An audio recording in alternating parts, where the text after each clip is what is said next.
And I'll just take one more question. Why do no astronomers accept your evidence for a flat Earth? They're examining the exact same evidence as you.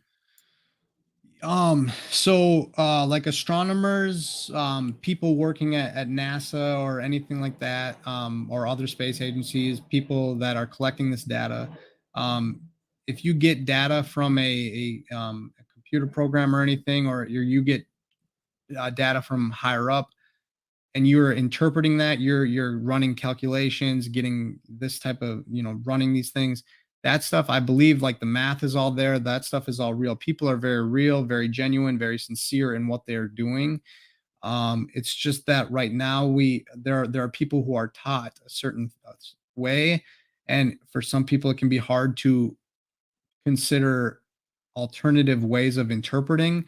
And so like one of the things is like the Michelson-Morley experiment, which is said to automatically be a null for the ether, and that it factually disproved the ether. But what you have to look at is, when you look at the Michelson-Morley, you get this slight fringe shift, and that was the data, that was the result. Now it's how you interpret the result. You can say that it nullifies the ether. You can also say that it shows that the Earth isn't moving at the rate that it would. It's how we interpret evidence. I think a lot of, if you get um, Well, I complicated think a math, lot of the I think a lot of the time astronomers get their own data. Like they'll be using telescopes and things like that. Like that's their job, to collect all of that data. So Mhm. I'm not sure how that would work. So yeah, so if you're looking at like if we look at a star in the sky, like we see light. Yeah. The only information that we get is light going through our atmosphere. And that's kind of it. And then it's how do you interpret it? Because like in terms of the distance to the stars, for example, that's kind of an assumption. Like we had to assume how far away Venus was and its size to be able to then triangulate and assume the size and distance of the sun. The sun's distance has changed. Stars' distances have changed. Polaris recently went from like 430 to 340 light years away. So like even in global cosmology, there is a they're still trying to figure certain things out. But I think too Sure. that like if we get we make, no matter what, you can't deny that, like, if you're looking at, but you can't deny Sirius, the star we call Sirius is the brightest point of light in the sky. Like that's just, that's what it is, that's what we observe. As to how far away it is an interpretation. Like the astronomers, they can go out with a telescope, they can image stack, they can do this or that. But like I've recorded and I can see stars twinkle with my own eye, but then an astronomer will show me Sirius looking like a big blue ball. And so it's that doesn't flicker. So how can you, Yeah. if zooming makes something bigger, you're zooming in on something, you should be zooming in on something that's flickering.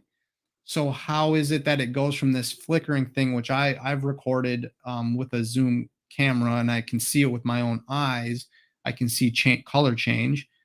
So now how is it, what is happening where now it's suddenly a solid blue, no flicker, because it's going through our atmosphere. You're not using a telescope on the ground that is outside of our atmosphere.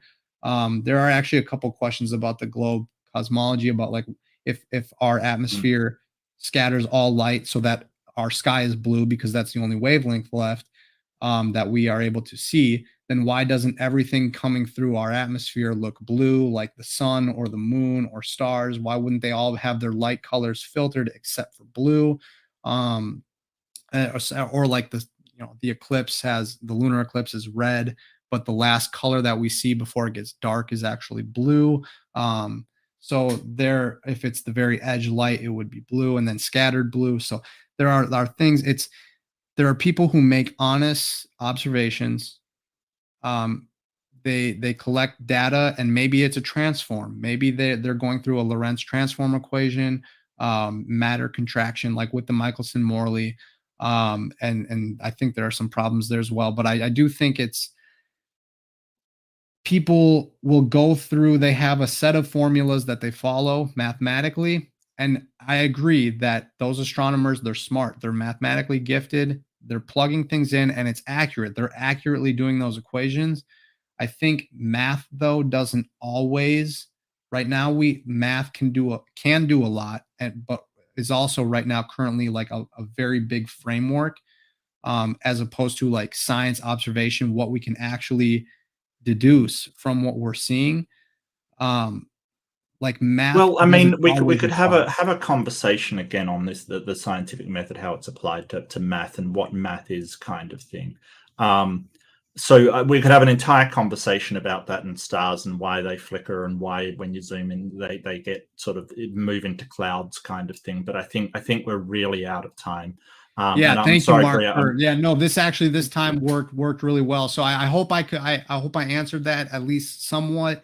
Feel free to reach out to me, and Yeah. I'm happy to talk more to anyone who Yeah, well, I'd wants love to to have you ask more back about. on, Nathan, and address some of these things. Talk about Yeah, what's happening with the it'd be stars my and why pleasure. we're sort of making the inferences that we are. That would be fantastic.